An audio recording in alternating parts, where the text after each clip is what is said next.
மார்கழி மாதப் பிறப்பு வல்லக்கோட்டை முருகன் தங்க கவசத்தில் அருள் பாலித்தார். காஞ்சிபுரம் மாவட்டம் ஸ்ரீபெரும்புதூர் அடுத்த வல்லக்கோட்டையில் புகழ்பெற்ற அருள்மிகு சுப்பிரமணிய சுவாமி திருக்கோயில் உள்ளது. மார்கழி மாதப் பிறப்பை முன்னிட்டு இங்கு கருவறையில் 7 அடி உயரத்தில் காட்சி தரும் முருகப்பெருமான் தங்கமுலாங்கவசமும் சிறப்பு மலர் அலங்காரத்திலும் காட்சியளித்தார். இந்து சமய அறநிலையத்துறை கட்டுப்பாட்டில் உள்ள 1000 ஆண்டுகளுக்கு முற்பட்ட வல்லக்கோட்டை முருகன் கோயில் அருணகிரிநாதரால் 8 திருப்புகள் பாடப்பெற்ற தலமாகும். இங்கு கிருத்திகை, பிசாகம், ஷஷ்டி நாட்களிலும் செவ்வாய், வெள்ளிக்கிழமைகளிலும் 7 வாரங்கள் வந்து வழிபடுவோருக்கு புதிய வீடு கட்டுதல், திருமணம், பதவி உயர்வு, சொந்த வீடுமனை கிடைப்பதால் வந்தாரை வாழ்வைக்கும் வல்லக்கோட்டை முருகன் என்ற சிறப்பு இத்தலத்திற்கு உண்டு. புராண காலத்தில் இக்ஷ்வாகு குலத்து அரசன் பகீரதன், தேவர்களின் தலைவன் இந்திரன், துர்வாச முனிவர், புருகஸ்பதி, பல்லி சாப்ப விமோசனம் பெற்ற சிருங்கி முனிவரின் சீடர்கள் வந்து வணங்கி அருள் பெற்ற தலமாய் விளங்குகின்றது. பிரபலசனி பல சினிமா நடிகர்களும் அரசியல் பிரமுகர்களும் இத்திருக்கோயிலுக்கு வந்து வழிபட்டு பிரபலமடைந்துள்ளனர் என்பது குறிப்பிடத்தக்கது. இங்கு செவ்வாய், கிருத்திகை, சஷ்டி நாட்களில் சிறப்பு பூஜைகளும் நடைபெறுகின்றன.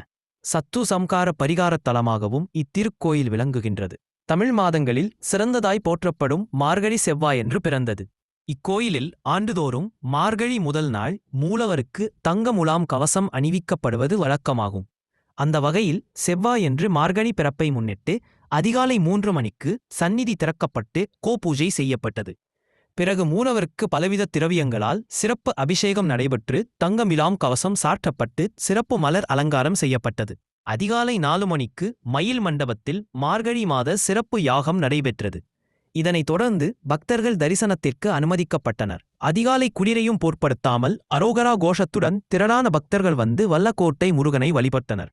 சஷ்டி மண்டபத்தில் உற்சவர் வள்ளி தெய்வானை சமேத சுப்பிரமணிய சுவாமிக்கு காலை 6 மணிக்கு சிறப்பு அபிஷேகம் செய்யப்பட்டு சாமந்தி மாலை, வெற்றிலை மாலை அணிந்து ரத்தினாங்கி சேவையில் காட்சியளித்தார். திருமண வரம் வேண்டி வந்திருந்த பக்தர்கள் முருகனுக்கு மாலைகள் சாற்றி வணங்கினர். மார்கழி பிறப்பை முன்னிட்டு கருவறை முன்புள்ள மகாமண்டபம் முழுதும் பலவித மலர்களால் வளைது அலங்காரமும் ஒவ்வொரு சந்நிதி முகப்பிலும் அழகிய மலைத்தோரணங்களும் செய்யப்பட்டிருந்தன. பொது தரிசனத்தில் பக்தர்கள் 1 மணி நேரம் காத்திருந்தும் ரூபாய் 100 விரைவு தரிசனத்தில் சென்ற சில நிமிடங்களிலும் சுவாமி தரிசனம் செய்தனர். செவ்வாய் அன்று வந்திருந்த பக்தர்களுக்கு நிர்வாகத்தின் மூலம் நீர்மோர் பிரசாதங்கள் வழங்கப்பட்டன.